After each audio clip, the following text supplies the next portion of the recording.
Last month was definitely the biggest month that I've ever had. I closed 25K in deals that month, which is super exciting. Do not be scared because it is really easy to fall into the trap of I'm getting a lot of no's right now. I'm gonna lower my price. And then you get stuck with work that you don't want to do for the price you're at. I was like totally in the grind mood. Waking up 5 a.m., gotta do this, like staying up late, neglecting my health, ghosting my friends. And that was a mistake because it leads to being burnt out. Will Latham is 20 years old, and $500 videos used to be the absolute peak, like the mountaintop experience. So he thought. Last month in April, his business did $25,000 as a video production company. How insane is that, right? Now, here's the kicker. He's not working on that much of different projects. Like the projects actually look quite similar to what he used to do for $500. And now he's doing videos for $3,000, $5,000, $10,000 for a video offer. And so today's episode, we're actually going to be breaking down what changed, how he's gone from $500 jobs to 5-figure jobs. I cannot wait to get into this with you. We talk everything from value stacking, pricing, pitching, learning how to value yourself as a young person in business, how to get people to take you seriously, and so many other things. If you're new here, I'm so glad you're here. My name is Joey, and back in 2019, we started Creativ Rise with one goal, a singular focus to help creatives just like you, just like Will, just like me, just like Christy, my wife, actually learn the business side of the business so we can get paid to do what we love. That is the whole goal of this podcast, the whole goal of every single thing we do here at Creativ Rise. And so I'm so glad you're here. This episode is going to be great. On-ramp to help you do more of that as you go about building your business. So if you're a photographer, a filmmaker, just like Will, just like myself, maybe you're a social media manager or a content creator, this episode is going to be extremely valuable for you. But real quick before we jump in, we're going to talk a lot about pricing on today's episode and, the do's and don'ts of different things in the world of pricing. If you want to just jump straight to the cut and get our free pricing calculator, I'd love to make that accessible for you. You can hit the link in the description or jump over to Instagram and just simply message us on the Creativ Rise account, the word pricing calculator, 2 words, and that's going to auto send you the link to get the calculator. You can actually get it on your phone, which is quite cool. It's actually a mobile app. You can obviously access it from your computer as well, but that's going to help you price your next project in just a few minutes and, most importantly, price it the right way. So I'm super excited about that. Make sure you go get the brand new Creativ Rise pricing calculator, totally free on us, our gift to you. And here's our interview with Will. Let's dive in. Will Latham, welcome to the podcast, bro. So stoked to have you on. I don't know how many podcasts have you done? Is this your first one? This is my first podcast. I'm very honored. Christy and I are honored. Well, we're so glad you're here, dude. You've listened to the show. You know how we just jump right into rapid fire. So give it to us real quick. Name, business, and where you're from, and how long you've been in business for. Hi. So my name is Will Latham. I'm from College Station, Texas. I'm 20 years old, and I own a business called LumaWorks Video, where I make content and videos for people to grow their businesses. I'm 20 years old, and I've been doing this really seriously since I graduated high school, which was about 2 years ago. So I'm new, only 2 years, and other than small jobs I was doing in high school, I've been taking this seriously full-time for about 2 years now. Yeah, love it. Just got out of high school. You didn't go to college. We have that in common. Not that college is bad, but in this career, you definitely don't need to go to college. So, okay, real quick. Kill, date, marry. Let's go Canon, Sony,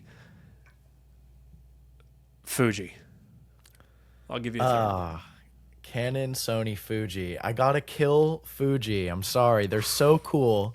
And I every time that I see somebody shooting with a Fuji, like especially photos, I think that they're so cool. But I could never do that. I gotta marry Sony. This is a Sony right here. I love Sony. Sony's so good. And I used to shoot on Canon, so big Canon fan. I'll date Canon. Let's go. Okay.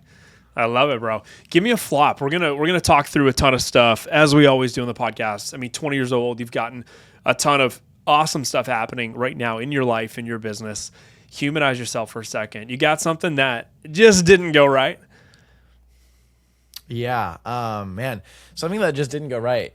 Honestly is, just there's so much work. I left a job where it was like a certain amount of hours and certain amount of work.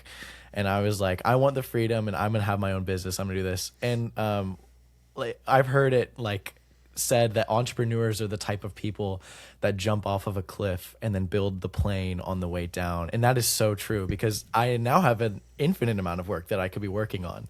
And so I would just say, like, a big mistake for me was like letting work become an idol. Like, faith is something that is super important to me, and like my faith in Jesus. And I would pray every morning in my quiet time. I'd be like, God, help me to not idolize this business, because I know that it can be my golden calf. I know that it can be my idol. And I'd pray that. And then after I was done praying that is all that I would be doing to not make it an idol. And I was like totally in the grind mood, waking up 5 a.m., got to do this, like staying up late, neglecting my health, ghosting my friends. And I would just say, like, that was a mistake, because it leads to being burnt out. And I was so excited to be getting all this work, and then I would like get buried trying to fulfill it. So like I would say the mistake there is just relax, like scheduling time to do work, and like a big mistake was just doing too much too fast. And that can be a good thing, but there's also places where that can be a bad thing. Just like the mistake in all is just letting work be an idol. And so that's not where I am now, and I do not recommend anybody doing that. Yeah, dude, I resonate with that. I've, you know this. Guys, if you listen to the show, you know this as well. But Will and I's stories are very similar, and we both started our businesses at a young age. And I remember actually being about your age. I'm in my later 20s now, just about to turn 28 later this year. And I remember when I was probably 20 to 20, maybe like actually 19 to 20, I feel like I fully burnt out, because I had been building my business since 14. And it was like 5 years of just pushing.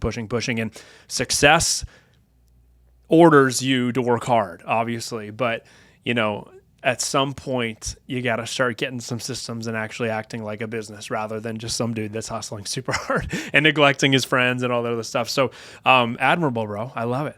It's a good flop to kick off the show with. And some good wisdom. And you and I share the same faith with all that stuff. So it's always good to be encouraged by other people making good steps in the right direction to make sure work is something that they feel they can contribute, but it's also not something that takes over their life and starts to ruin all these other parts of their life. So come on.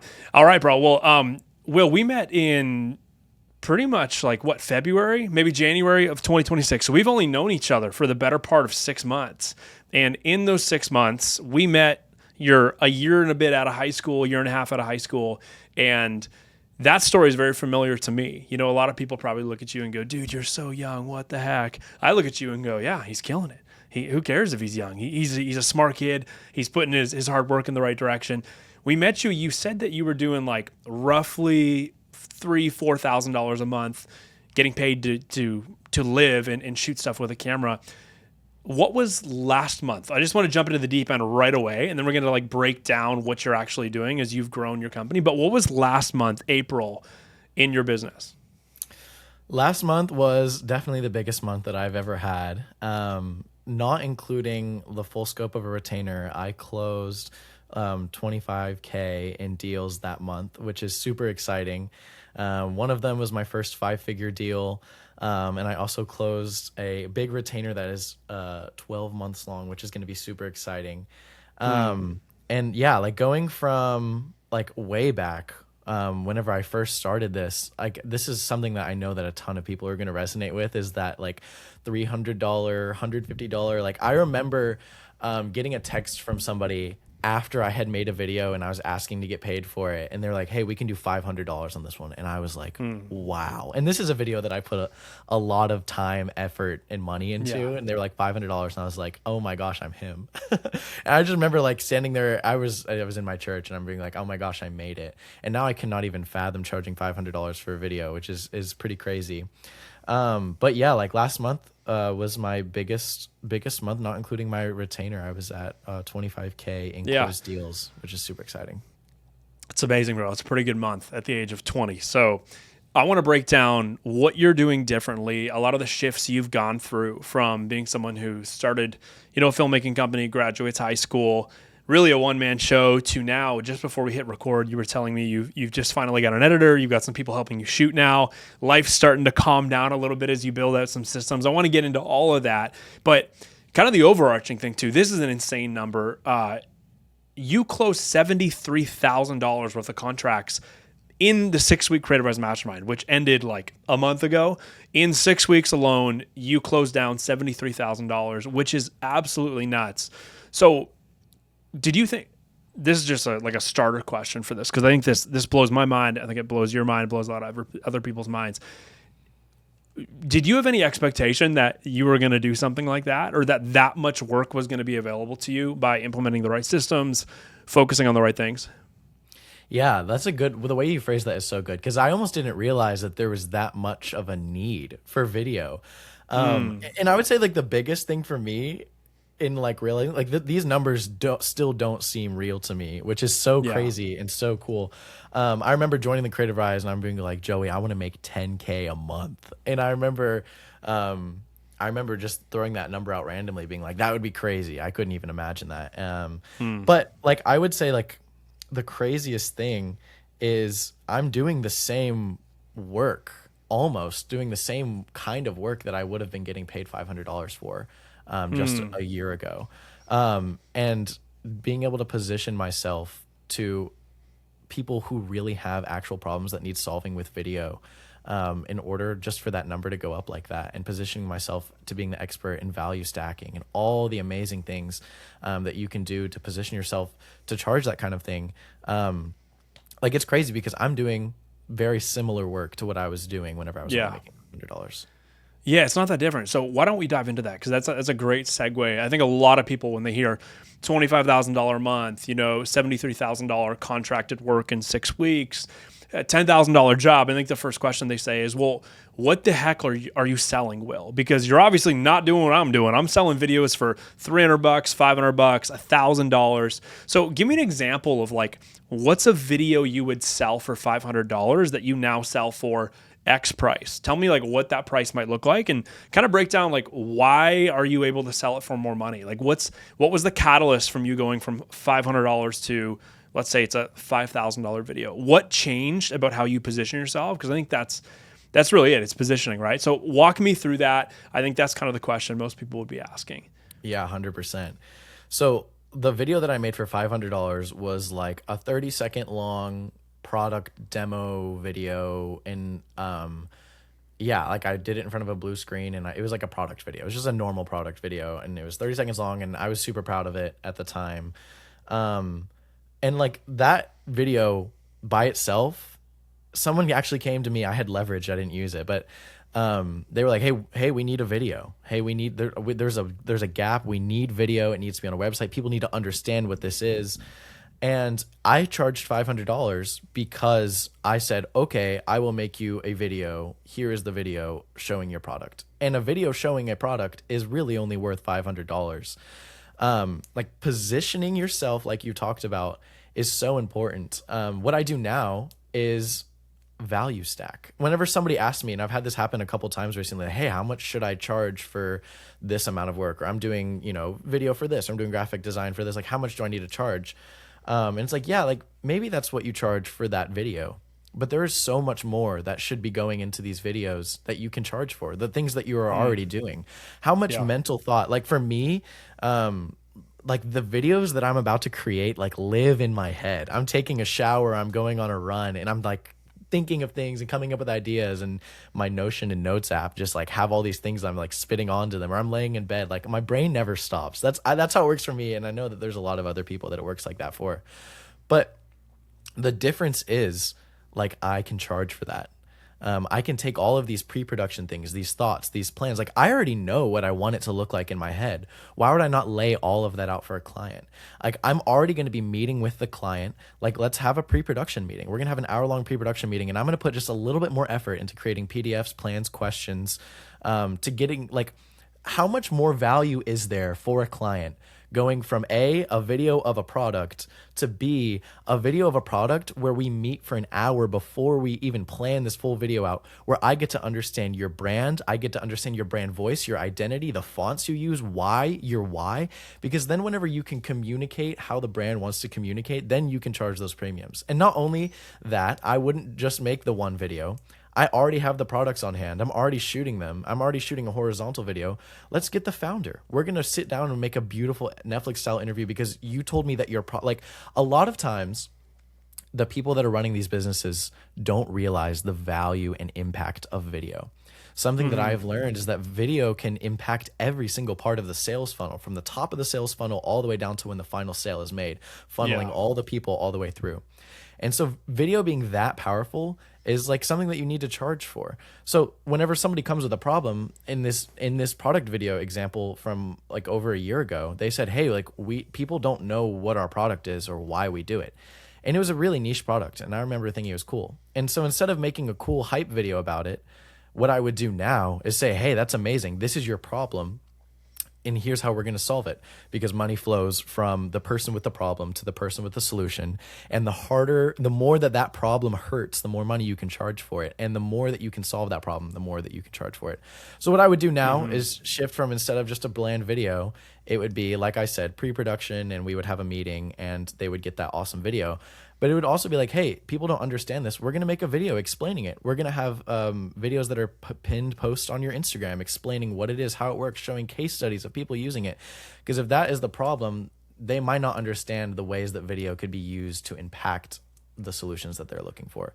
So it's almost the same amount of work and things that I would already be doing, maybe adding another video or two in, or some like Instagram cut edits from footage that I would already be getting.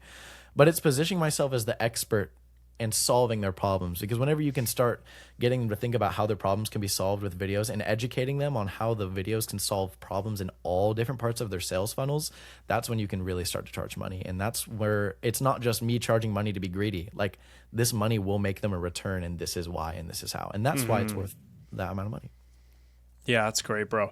It's so good. It's two things. What I hear you saying, it's number one, positioning. So you're going, hey, if we're going to be talking about this video that I'm going to be making, or this concept, I'm actually going to value stack in my offer. It's not just, hey, I'm going to make you a video. I'm going to show up on set for 4 hours. I'm going to deliver it within 3 weeks. You're like, no, I'm going to do pre-production with you. I'm going to do a script meeting with you. You're going to get, licensed music with this video.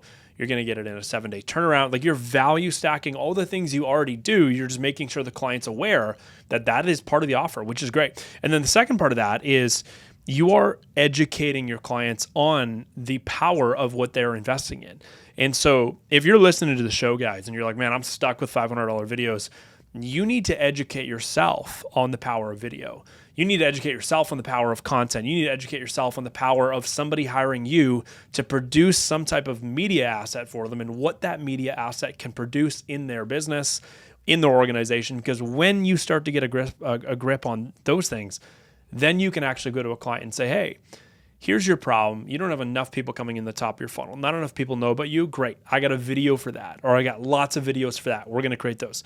Oh, once a ton of people know about you, but they aren't converting into clients, great. Middle of funnel, I can help you with a bunch of conversion video assets. I'm going to lead you in that. I've got some strategies for that. Oh, at the bottom, you need bottom of funnel content that's really going to convert people into paying clients and keep them, or you need to extend the lifetime value for clients. Video can solve that. Like, the more you can get educated on that stuff, which is what, Will, you're talking about, the more you can then educate your clients on that, and therefore they now understand really the value of it, right? Like, you're not going to be able to sell a $5,000, $10,000 video project, some type of an offer to a client that does not understand and believe in the power of how those assets are actually going to make them more money. So you gotta really dial it in. Will, it's so good. I love that. And I'm also assuming, and I know the answer to this, but for everybody listening, I'm also assuming, Will, you've probably switched who you go after in terms of your clients. You've probably started going after what we would call higher leverage clientele, meaning they have bigger problems that hurt a lot more. Break that down for a second. What would be a client that would have been really easy for you to go after when you were only charging $500 a video? And like, what's a clientele/industry that you're much more focused on now as someone who's, pushing high 4-figure, 5-figure video projects?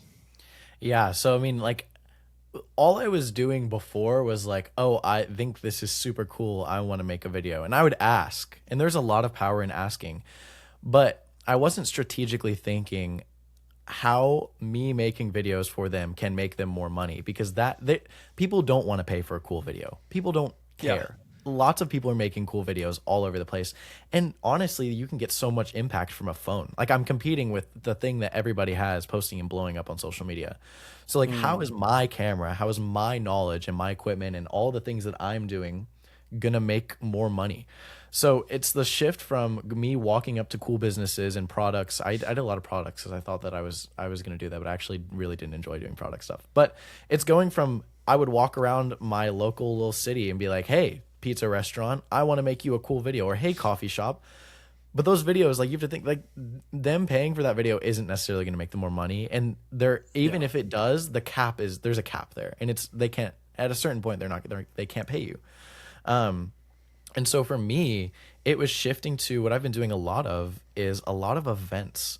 Events have this unique problem where they spend a lot of money, they get a lot of money, but then it's quiet for a whole year, and then they have to, like, slowly get the advertising train rolling again, going back into it. And videographers are just making recap videos right now. Videographers are coming in with a camera and thinking that it's super cool to film something for fun and then make an awesome recap video, when in reality, that's not what they need. And that's not even what they want. They want more people to come to their event, and they want to show what the event happened and tell the story of their event. And, like, there's so many more layers to it.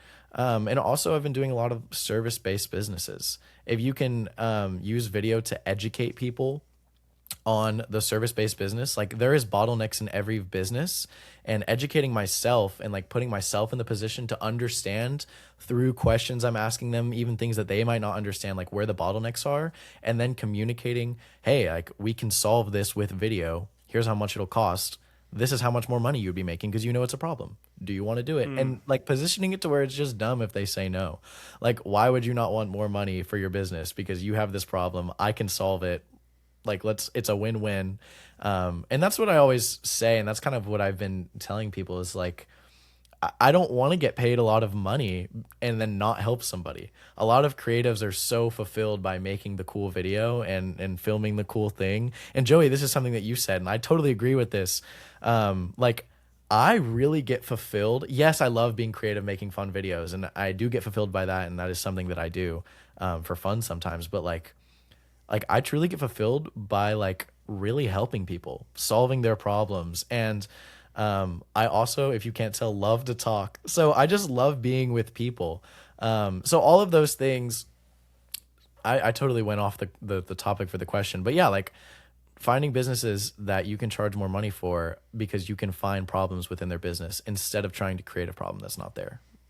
Yeah. So, like, examples of that, you said obviously events have got a lot of money running through them, but a lot of events struggle with filling next year, right? And a cool recap video doesn't necessarily just do that. You're showing up at events, you're shooting case studies, testimonials, you're shooting the recap videos, but then you're shooting, like, founder videos. You're just really thinking through the different parts of their funnel that they're going to need to exercise all throughout the year to help get next year's event sold. And then service-based businesses, if you're listening, guys, and you're like, service-based businesses, what is that? Or is that boring? It's like, construction companies, chiropractors, lawyers, dentists, landscape companies. These are all companies that have got a lot of money flowing through them. And even, like, think about a video. We use the language at Creativ Rise all the time. We call them headlining films. Think about a video, guys, where, let's say you go to a mildly successful landscape group in your area. If you make them a phenomenal video showcasing their customer service, showcasing their quality of work, has a testimonial baked in where a client's talking about how they got their project done on time, everyone was professional. You put that at the bottom of everybody's email that's emailing you from that company. You put that at the top of their website. I mean, that alone, the average project that they're doing is probably $20, $30, $50, $60, $100,000, like, backyard pool builds, whatever it's going to be. That alone is guaranteed to get them at least one job in a year. So if you charge $8,000 for that, the ROI is going to come really, really quick. So I think this is what's so important for everybody listening. And Will's done a great job of this. You've got to shift your skill towards higher leverage business models that really, really need the power of the assets you're creating, whether it's photo, whether it's UGC, whether it's video.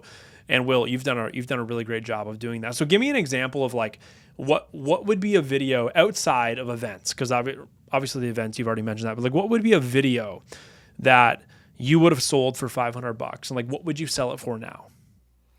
Yeah. So a video that I would have sold for $500, I'll just use an example of one that I'm literally working on editing right now. Is a brand story video for a photographer in my area. Is a video that I would have sold for $500, and it would have made sense. I've been like, hey, yeah, $500. That's how much you can probably afford, and this is how much I'll take this work. And just coming in, I'll film you talking about your video or your photography business, and then I will film you taking pictures, and then we will call it a day. But if I am now charging 10 times that because videos like that tell the story, like what you said about those service-based business, the landscaping company or whatever. Everybody has a story and people care about the story. And that is so apparent in today's world. Think about Instagram, TikTok, Facebook, social media. Like the videos that are blowing up right now are just people talking to their phone. Nothing fancy. Totally. Literally people just yap videos, and UGC is killing it because people want realness. People want the story. People want the person. Like AI is so prevalent right now. It's only going to be more prevalent. People want real people, authenticity, and story. And so if you can give them that with a video, like if you can, instead of making a video of a photographer talking about his business, if I turn that into a video of a photographer sharing his story and his why and why he is different and why he loves photography, like that just creates connection, that creates personability, that creates authenticity, that creates trust. Like those are all the things that are the market and the people want so badly. And so that's why you can charge so much. And that's where I am right now. That's why that's working. I love it, man. Well, let's make a switch. Will, how are you getting this work? $25,000 months, like you got to be getting leads from somewhere. Walk me through for people that are listening that are like, I do not have a lot of work right now. I'm a filmmaker. What should I be doing? What are a couple of things that you're doing that are actively getting you leads that are closing into clients? Yeah. So I would say if you are a videographer right now that feels like they do not have enough work, I think you are underestimating the amount of times that you have to ask people and get heard no. And that is something that I did not do a good job of a year ago. That is something that I have found success in now. I'm just sending a lot of cold emails. I'm following up like I should be. I'm following up 2 days later. Hey, I'm bumping this to your top of your inbox. I know you're busy. Here's another idea for you. Here's another thing. Here's another way that video, again, and educating in that email. Here's another way that video could elevate your business, solve your problems, make you more money because that's what they care about. Hey, let's hop on a call. I would love to tell you more. And it's like being a partner with them instead of, hey, I want to sell you a video. I want to sell you a video. Like that's never going to work. And so it's just reaching out to people. I'm cold emailing and I'm DMing the company on Instagram. And honestly, now that I have closed a lot of deals and been doing a lot of work, a lot of people are coming to me, which is something that I never thought that I would have. And it's almost to the point where it's like, I almost need to slow down. And so I know that's not what I'm planning on doing. Like the goal is to now increase my capacity to be able to make more videos and build a team. I just like Joey, you mentioned briefly, like I now have an editor that goes over all the projects now. And all I have to do is just tweak the final things. And then eventually I'm going to hire someone to tweak the final things and I'm not going to have to touch a timeline. But yeah, I would just say like, if you are a videographer and you want more work, go get it. It is that simple. Advice that I heard from my dad when I was starting doing all of this. He owns a business, and this is something that he told me. He said, just keep knocking on doors, metaphorically. Just go and knock. And every no that you get, like, you need to use that as motivation because every no that you get is closer to a yes. And I will say to all the videographers, photographers, whatever your business is, do not be scared. Because it is really easy to fall into the trap of I'm getting a lot of no's right now. I'm going to lower my price. And then you get stuck with work that you don't want to do for the price you're at. Yeah, 100%. Be confident. Just charge the number that you were excited to charge. Charge the number that you are worth. You are probably worth more than you think you are. Ask. And if you're getting no's, start asking in different ways. Start positioning yourself. It's just about the positioning. It's just about who you ask. And once you start asking, once you start getting yeses, Joey, like you asked where I'm getting all this video work from. I get a few yeses on an email, and every time I'm on set, every time I'm filming, I'm happy, I'm nice, I'm making connections, I'm handing out, I'm increasing their value. And then I'm like, hey, man, I loved working with you guys. Like, this was so fun. Like being a friend while I'm there. Do you know anybody else that could use this? Like, once you get your one foot in the door, that can lead to another, and that can lead to another, and then it just continues to expand. So videographers, creative business owners, ask, and it's a snowball, and it takes a second to get rolling. But if you want it, go get it, because you totally can. Yeah. I love how you said a lot of people underestimate the amount of asks you got to make in order to actually get a yes as a creative pitching something, right? So, Will, what does it look like for you to respond to a no? I'm assuming you get a lot of no's. I know you get a lot of no's. I get a lot of no's. Everyone gets a lot of no's. If you're pitching properly, you will be getting no's. It's going to be more no's or more ghosts than yeses. How do you deal with a no? Because I think that's what discourages a lot of people. Yeah, that's something I struggled with. Like, even coming into the mastermind this year, a couple months ago. And it would be like, oh, I really want to do this. And then I'd get a no, and I'd be like, okay. They'd say, you're charging too much, or this is too much money. We don't have that in our budget. It's like, okay, what's your budget? I'll do it for that. It's like a no, you need to, for no's not to be like bothering to you. You need to shift your perspective from the no making you upset or hurting you to like making you proud. And that was the shift for me. Think about it as like a baseball player. I think this is cool. Maybe some other people don't, that know baseball better, but like, I want to be the guy that strikes out all the time, that is just swinging for the fences. Because in reality, being a video business owner, people only see when I hit a home run. They really don't realize how many times I've struck out, metaphorically. And so I would just say that the no's need to empower you, because every time you hear a no, that's one no closer to a yes. Don't fall into the trap of talking yourself down price, because then that's how you get burnt out. That's how you get miserable. That's how you do work that you don't want to do. I mean, like, honestly, I encourage you to pray about it. Like, there's reasons that God closes doors, and you just need to trust it sometimes. There's been things that have fallen through that I really wanted to do. And there's definitely a case for, hey, I'm going to charge a lot less to make this happen because I want this, because it would be a good move for my career. It would be good in my portfolio. But I would psych myself out a lot and think that about every no that I got. And so don't fall into that trap, because I would literally just say, just keep swinging for the fences, because eventually they're going to start connecting, and it'll be really worth it. Yeah, it's good, bro. It's good. So age is not a predictor of success, obviously, but it often feels like it is. It can feel like your age is actually hindering you for opportunity. A lot of people, I hear this all the time. They're like, oh, I'm starting a video business, or I'm a creative, but I'm only 20, or I just got out of college, or I'm in college. I think I should probably go get a job prior to this, because no one's going to take me seriously. I'm only 20 years old. Who's going to pay me $5,000, $10,000, even $2,000 to do something for them if I'm so young? You're sitting here, 20 years old. You landed literally in the last month and a half. You basically landed $73,000 worth of contracts at 20 years old. How do you, or I guess, what have been some of the uphill battles you faced being so young? And then what's your advice for somebody else who's like, I've kind of been believing the lie and living under the impression that I'm going to have to wait another few years before my business could really take off due to my age, because I don't think people take me seriously. Oh yeah, that is something that I have felt. That is something that I have struggled with.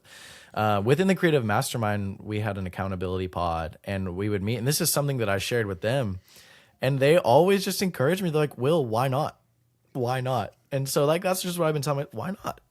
And praise the Lord, now I am now at a position to where I am saying no to things instead of people saying no to me, because it's your budget is this, I'm sorry, I really just can't work with that, because if I take on that work for that amount of money, I could be making more money on another project, and it's not worth it at this point for me. And so I would just say, shifting it is almost a motivation, almost like being told no. For me, I know what I know that I want to make videos for a living. I know that I can do it. And I would say that a really big part of my shift in perspective is having somebody older than me who's in a position of success that I look up to.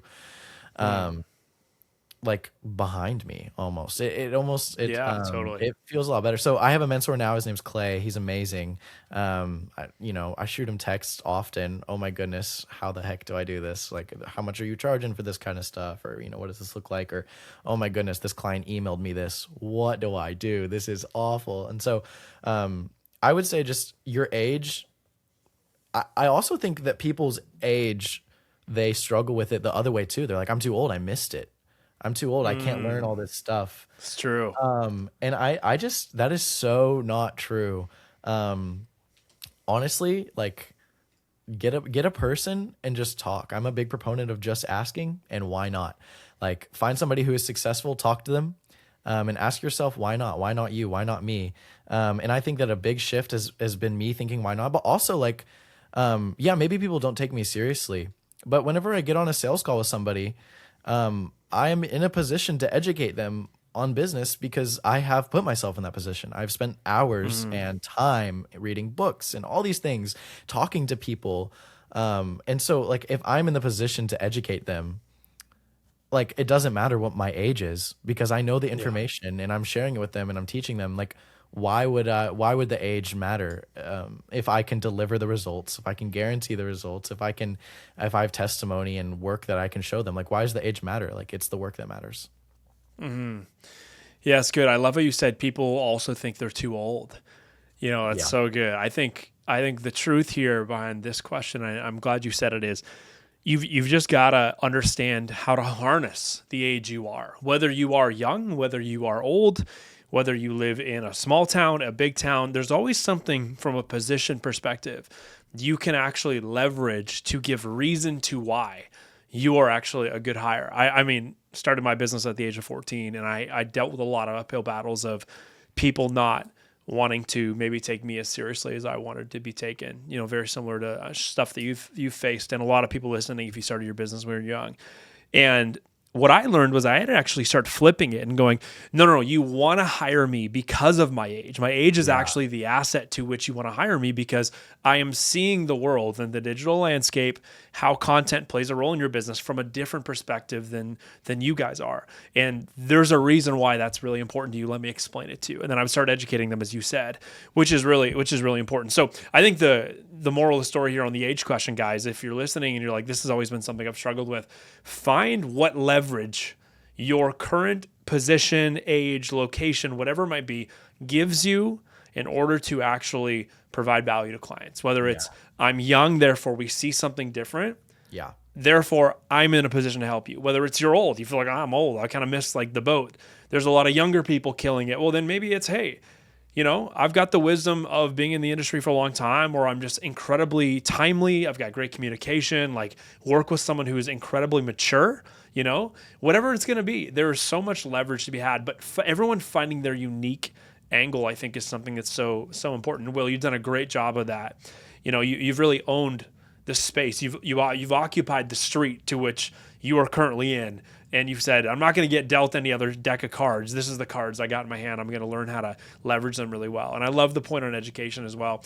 Will, what does it look like for you to educate clients? Because I think that's a great point. One of the reasons why you've been able to charge $10,000 for video, you've gone from selling $500, $1,000 videos to $5,000, $10,000 jobs. You landed a $48,000 retainer while you were in the mastermind.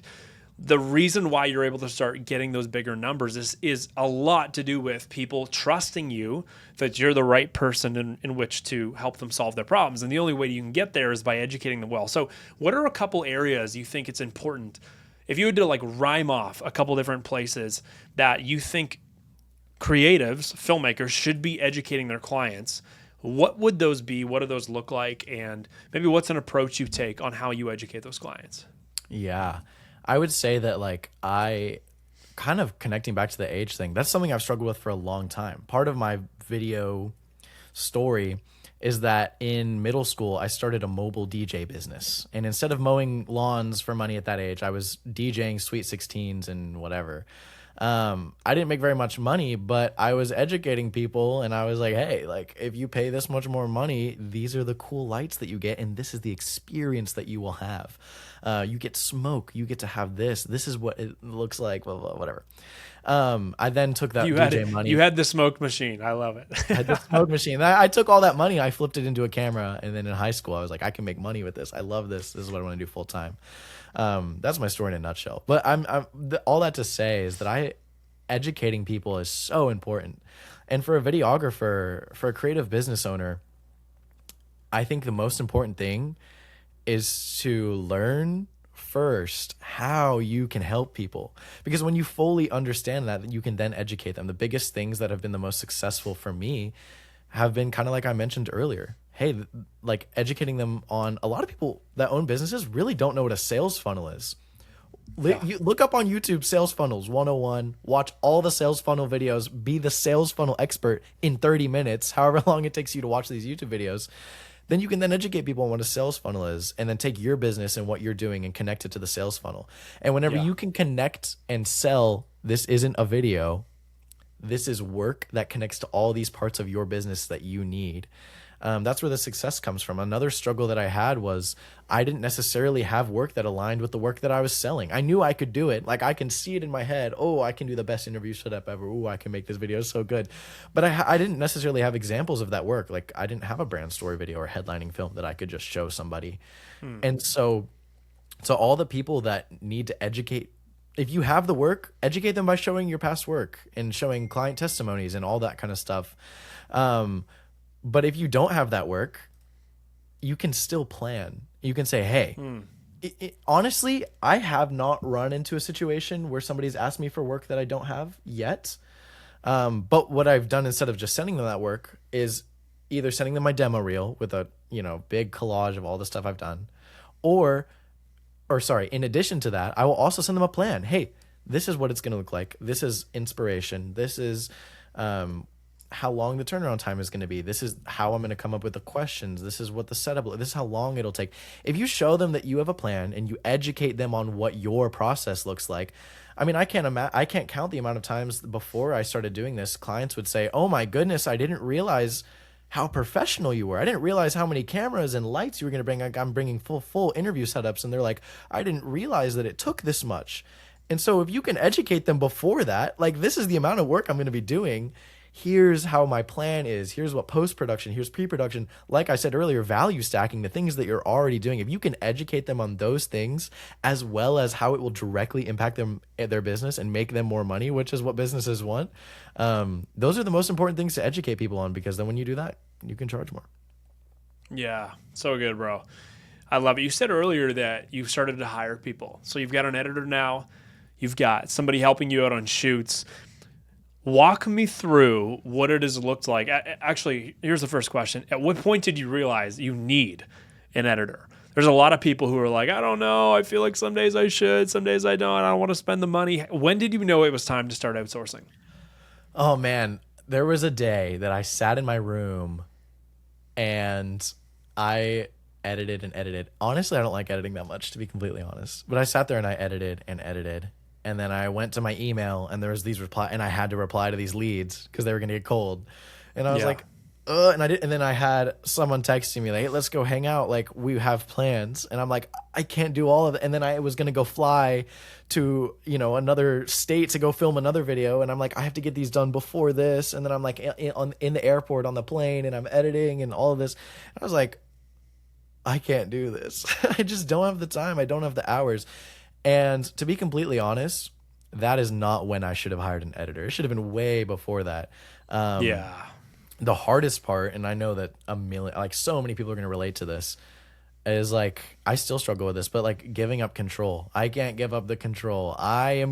Honestly, I'm good at editing. I like it to a degree. Like, I know what I want my video to look like. I'm the one that planned it out and shot it. Like, I feel like I can edit it really well, and I don't want to give up the control and to look at a final product and be like, I can't send this to a client. I don't like this.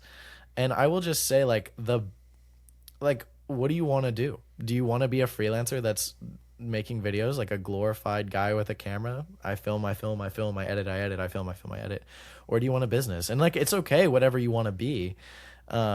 But for me, I want a business and I want to automate as much of it as possible. Eventually, I don't even want to be the guy that touches the camera. I want to be the guy that sits back, that manages it all, and then eventually hire a manager that manages it all.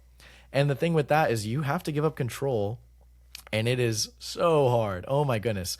My plan is to hire someone to do my social media, because that is, man, I get sucked into reels, and it is not good. Me spending a lot of time on social media is not good. And so I need to just like give up control and trust it. I would say like it's a perspective shift. Again, I mean, keep bringing perspective shifts, hiring an editor. I think a lot of people need to hire an editor sooner than they realize. For me, it's like, oh, I can't give up control. The videos are going to be less good. It's like, help the editor, educate the editor. Yeah, totally. Like build the business from that. It's like, oh, it's going to get worse a little bit. Like if you can make that better and that as good as your old work, like, oh my goodness, you cracked it. And so I would just say, or even better. Even better. Like just do it. Just do it. And right now I'm only contracting people with me on shoots, which is great. Eventually I want a staff, which would be super cool and super amazing. That's the plan in the future, 5-year plan or whatever, as people say. Yeah. But yeah, just it's great. Get help, because the more people that are touching a project, the better it is. And if it's not, keep work on the systems to make it better. Mm-hmm. So one of the reasons why a lot of people don't hire an editor, and you've probably experienced this, I've definitely experienced this, is you're like, I just don't have the money. I don't want to part, or maybe you do have the cash, but like, I don't want to part with the profit. So how did you get over that in your head, Will, where you're like, I'm going to part with some profit. I'm going to decide, here's how much I'm going to take. Here's how much the business is going to take. Here's how much I'm going to give to the editor. Like, what was the math in your head that made sense, where you're like, okay, I can actually get over the hump of parting with some profit? Because that's a huge reason why people don't outsource stuff, is they're like, this is my income. They don't treat the revenue the business makes as revenue. They treat it as their own income. Yeah. Therefore, they don't want to part with it. Therefore, they get bogged down. They don't scale their company, because they're so bogged trying to grip onto every dollar, rather than using those dollars as little employees to send out and make stuff happen, make things easier, scale things. So what was kind of the shift that allowed you to really get away from the idea of like holding on to every dollar as if it was your income, rather than treating it like business revenue? Because that is by far, I think, what, outside of regular control and creative control, I think the financial piece of it is a huge reason why people don't outsource, and they stay bogged down and their companies don't grow because of that. How did you get over that? Yeah, I mean, it's a math equation. Like, it's literally, you just got to weigh it, because I was spending time editing. It's like, oh my, someone asked me, hey, how many hours a week do you spend editing? And I was like, I counted, like did this. I was like, oh, I spent this many hours this week editing. And I was like, wait, if I spend that, I think it was like 15, which isn't insane, but it's a lot of hours. If I take 15 hours and I'm outreaching for 15 hours, how much more money am I going to be making? If I take that 15 hours and I spend that 15 hours with God, how much closer am I going to be with God? Like, there's so much you could do with 15 hours a week. And so for me, I was neglecting so many things because I had to get these edits done. I was neglecting outreach. My leads were slowing down. I was neglecting just the relationship with clients and how I communicated. That was becoming unprofessional at a certain point. I was neglecting friends and working out and all these things that I think are important. So I think just make a list. Hey, these things are important to me. This is how much time I'm spending editing. What's that worth? And where it's lead generations, I can spend an extra 5 hours a week, an extra 2 hours a week, even 2 hours a week. How much more money am I going to be making if I spend 2 hours emailing people a week? There's money there. And then also I'm gonna be able to go to the gym every day because I'm gonna carve out this time. How much money is that worth? You pay for a gym membership, I don't know. What do people say in Vegas? Scared money don't make money. Right now, I'm blessed to be in a position where I have low living expenses. I live with roommates. I don't have very much overhead. And so I was just, you see the people that are successful, just make the jump, I would say. Because whenever you hire an editor, it's hard. You're taking a hit in your income. But if you take those dollars and you take the hours that you're free from to make more money, then it's a success. I think it just is as simple as that. Yeah, it's so good, bro. I love that. Let's talk putting some money into the business side, the education side of your business. So you made the decision to join round 15 of the 6-week Creativ Rise Mastermind. And we've talked about on this podcast, what the payoff's been for you. But Why'd you join? Take me to like, why did you even join the mastermind? And then what was some impactful stuff for you that you feel like the mastermind's really helped you walk away with? Yeah, 100%. I mean, as a kid, as someone who's 20 years old, I learned how to be a videographer from YouTube. And to be completely honest, I was obsessed with it. Whenever I was on, a lot of people watch educational videos on YouTube to feel more productive. That's what I did, except it was just about making videos. I thought it was the coolest thing ever. And then middle school and beginning, like I was vlogging in my free time because I just thought it was so fun. And then in high school, you know, as I mentioned earlier, like I bought my camera and I was making videos just because I thought it was so fun. I was obsessed with YouTube.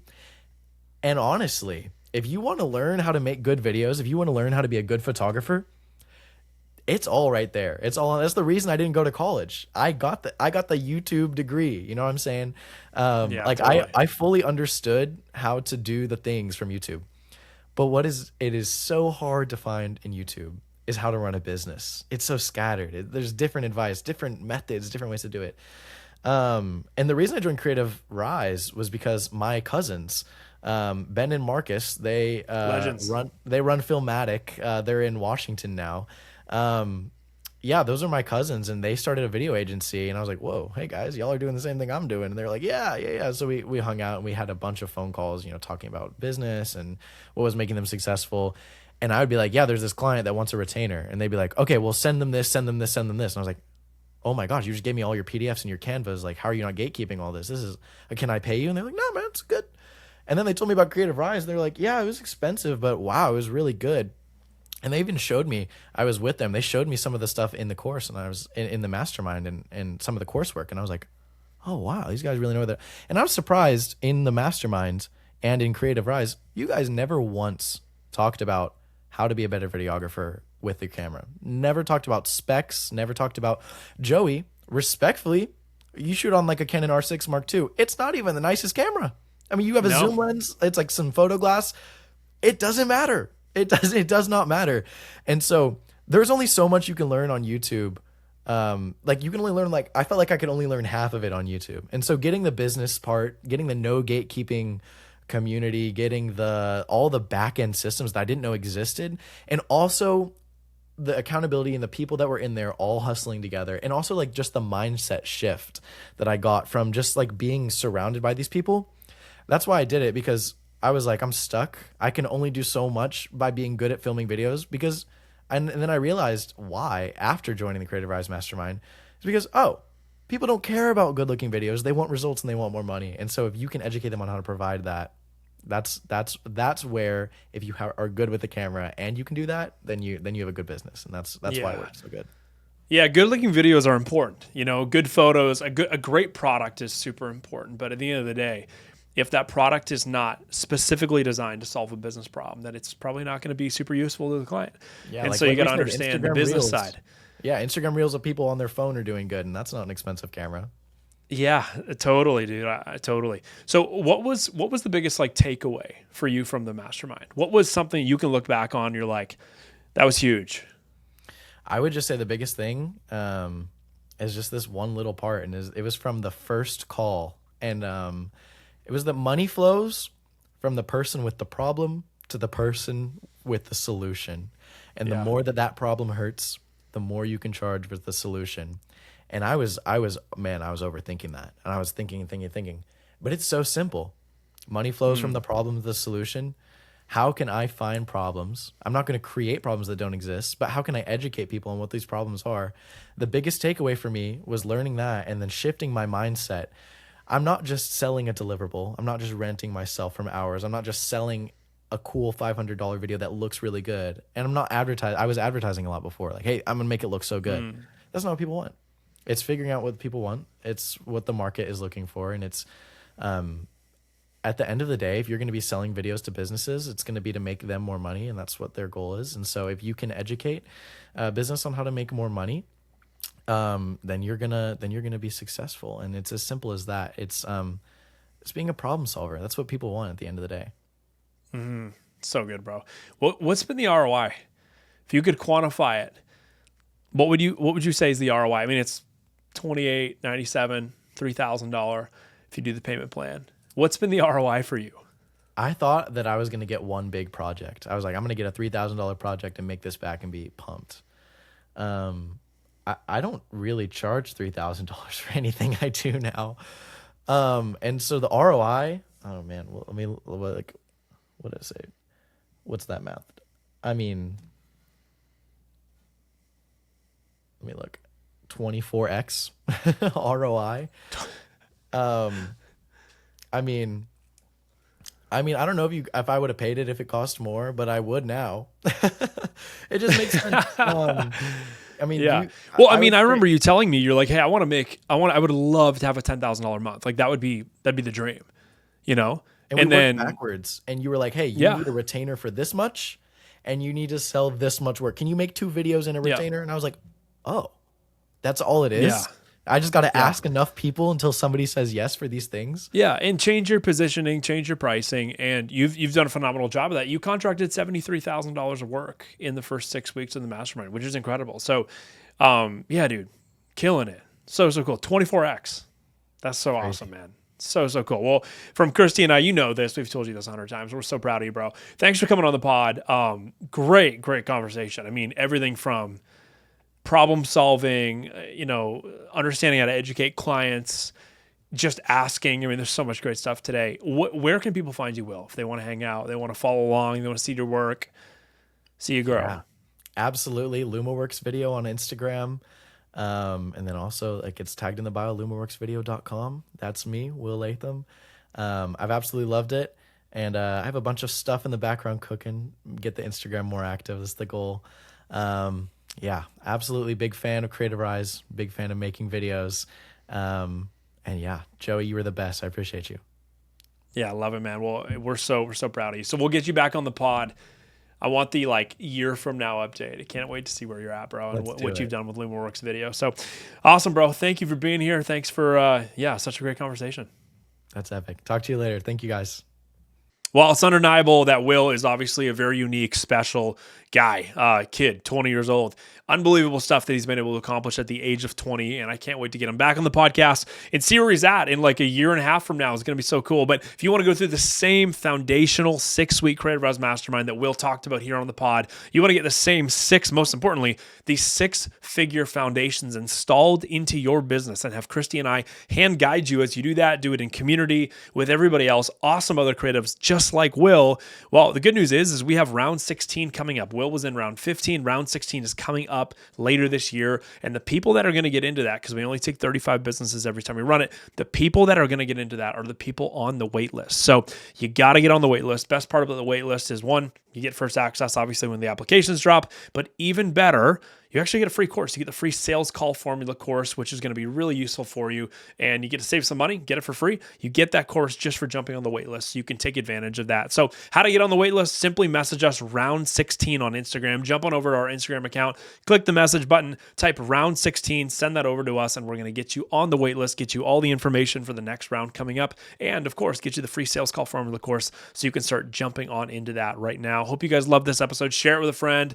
Will, thanks for being on the pod, man. That was so awesome. So proud of you, man. Everything you got going on, and can't wait to see you guys keep on building. So guys, there's never been a better time. Will's a great example of that, to get paid to do what you love. Hopefully this episode just encouraged you with that today, and we'll catch you next week.